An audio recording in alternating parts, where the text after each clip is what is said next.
Господин Александров, какви трябва да са следващите депутати според вас? Хора, които да мислят за народа най-вече.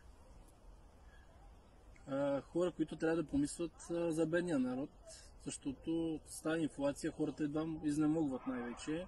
4 пъти се нагледахме на избори, само за нови избори са мисли, никой само се карат парламента, спорят, а реално се забравят българския народ. Трябва да помислят за минималната заплата, да помислят за хората с много деца, цяло да могат да им подпомогнат финансово, за пенсионерите също. Има пари за усвояване на еврофондове.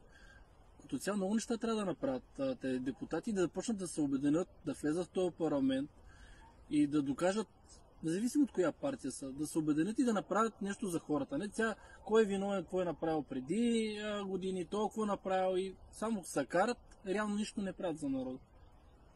Какъв трябва да е следващия премиер?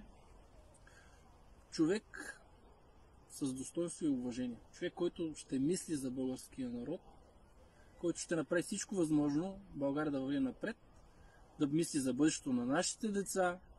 Вчера, както знаете, беше 3 март, един страхотен празник. За съжаление, много млади хора не знаят даже на този празник какво са празнува.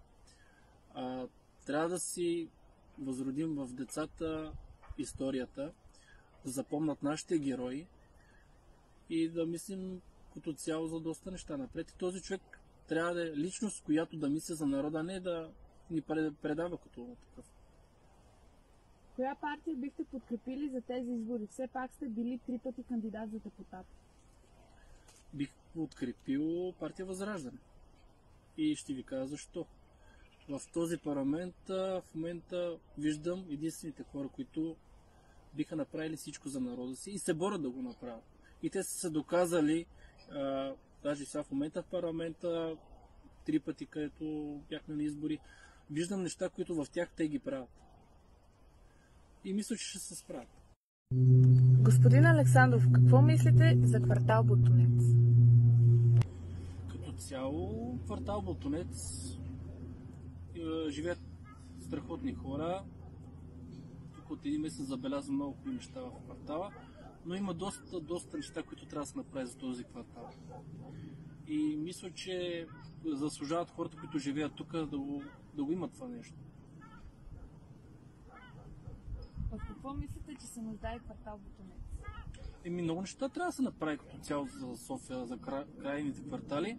Най-вече за квартал Ботунец, тук от доста време имам доста роднини и приятели тук в този квартал.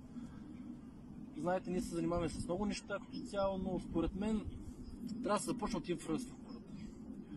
Като погледнете блоковете, имат нужда от саниране, целият квартал Ботунец. Нови бордюри, нови тротоари, нов асфалтов път, детски площадки навсякъде да се направи, както в големите градове, като Пазарджик и останалите градове, които върват. Ще ви дам пример село Чавдар, което е община все пак и е около 3000 души население. Мислите ли, че квартал Ботунец не го заслужава това нещо, да бъде същото?